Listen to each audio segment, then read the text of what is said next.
How to make life in happy. आज सभी लोग चाहते हैं कि कैसे अपने जीवन को खुश बनाया जाए, कैसे खुश रहा जाए। खुश रहने के लिए लोग चाहते हैं, ट्रेनिंग कोर्सेज ज्वाइन करते हैं, बहुत सारे जगह जाते हैं, विजिट करते हैं, सोशल एंड पब्लिक गैदरिंग में जाते हैं। अच्छी बात है, लेकिन रियलिस्टिक ये है कि जब तक आप अंदर से खुश नहीं होते हैं या अंदर की खुशी को आप नहीं पहचानते, तब तक बाहर की खुशी निकालना मुश्किल है। अब अंदर की खुशी की बात हम करते हैं कि हैप्पीनेस कैसे आती है। हैप्पीनेस एक सोशो साइकोलॉजिकल फैक्टर है। जब हम किसी चीज को पॉजिटिवली मानते हैं और पॉजिटिव रिएक्शन देते हैं और पॉजिटिव अडॉप्ट करते हैं, तो वो टाइम हमारे लिए एक हैप्पीनेस क्रिएट करता है। और हैप्पीनेस हमारे साथ हमेशा रहती है। हम उसको कब महसूस करते हैं और किस तरीके से रिएक्ट करते हैं। जैसे मैं एग्जांपल देता हूं कि जब कोई प्रॉब्लम हमारे सामने आती है, तो उस प्रॉब्लम को हम कैसे रिएक्ट करते हैं, और जब उस प्रॉब्लम को ओवरकम करके हम किसी चीज को अचीव करते हैं, तो हमारे लिए खुशी मिलती है। तो ये हमारे लाइफ का पार्ट है। हैप्पीनेस एक लाइफ से रिलेटेड हुए एक वर्क है, क्योंकि जब आप बड़ा काम करते हैं तो बड़ी चैलेंजेस को फेस करते हैं, और बड़े चैलेंजेस के साथ में बड़े सारे सक्सेस आते हैं, और वही सक्सेस हमें हैप्पीनेस क्रिएट करते हैं। जीवन में हैप्पीनेस या हैप्पी रहने के लिए सबसे बड़ी चीज है कि अपने माइंडसेट को, अपने रियलिस्टिक माइंडसेट को हमेशा पॉजिटिव बना के रखें।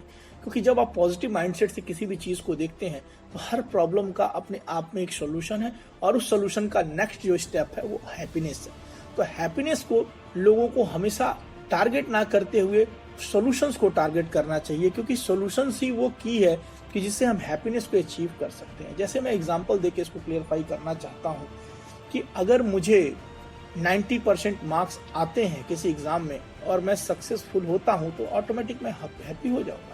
या मैं कोई कार ड्राइविंग सीखना चाहता हूँ या कोई अदर व्हीकल की ड्राइविंग सीखना चाहता हूँ, और अगर मैं उसको सीखने के लिए पूरी ट्रेनिंग लेता हूँ और पूरी तरह से सीखता हूँ, तो ऑटोमेटिक हमें ड्राइविंग लाइसेंस मिलेगा, हमें हैप्पीनेस मिलेगी।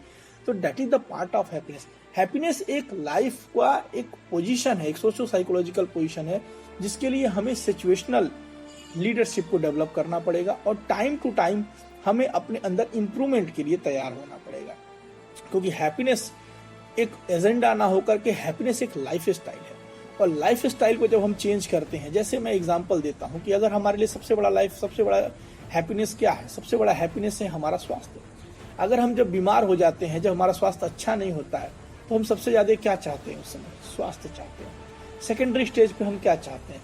सेकेंडरी स्टेज पे हम चाहते हैं कि हमें अच्छा परिवार मिले, अच्छा सहयोग मिले, अच्छे तरीके से हम गेन करें। तो उस गेन को पाने के लिए हमें क्या करना पड़ेगा? अपने रियलिस्टिक लाइफ स्टाइल में चेंजेस करने पड़ेंगे। और जब हम खुश होना चाहते हैं, तो सबसे पहले अपने इंटरनल माइंड और सोल दोनों को पीस में रखना होगा, तभी जाकर के हम हैप्पीनेस को अचीव कर सकते हैं। क्योंकि पैसे, वेल्थ या लाइफ को प्रैक्टिकली जीने से सक्सेस नहीं आती है। सक्सेस एक मोटिवेशन है, सक्सेस एक स्टेट है, सक्सेस एक माइंड की एक मनोस्थिति है कि जिस स्थिति में आप अपने आप को बेहतर फील करते हैं। इसके लिए आपको अपने आप को हमेशा एक एनर्जेटिक वे में और रियल वे में जो चैलेंजेस आते हैं, उनको हम दूर कर सकते हैं, जिसमें हम 3-4 चीजों की बात करते हैं। पहला हम बात करते हैं अपने लाइफ के चैलेंजेस को ओवरकम करने के लिए। पहला चैलेंज जैसे मान लीजिए एजुकेशन का है, तो पहले स्टेज में स्टूडेंट्स को पॉइंट ऑफ व्यू से देखें तो एजुकेशन उनके लिए चैलेंज है। तो एजुकेशन को ओवरकम करने का सीधा सा तरीका है, आप रेगुलर एफर्ट दें, परसिस्टेंस रखें, और लगातार शॉर्टकट को छोड़ करके उन चीजों पे फोकस करें जो कि लॉन्ग लास्टिंग है और लॉन्ग टर्म में आपको हेल्प करते हैं। तो ऑटोमेटिक आपकी हैप्पीनेस बनी रहेगी। सेकेंड स्टेज में आते हैं स्टूडेंट्स के कॉम्पिटेटिव एग्जाम में।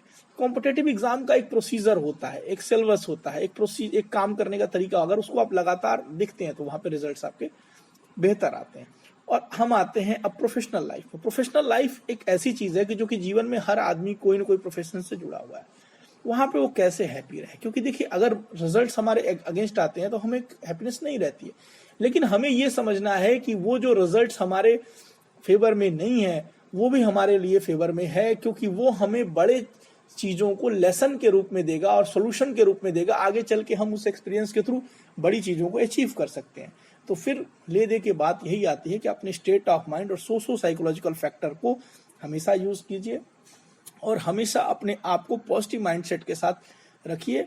और हैप्पीनेस एक स्टेट है जो कि आप हमेशा हैप्पीनेस में रहते हैं। इसको सिर्फ और सिर्फ फील करने की रिक्वायरमेंट होती है। Thank you.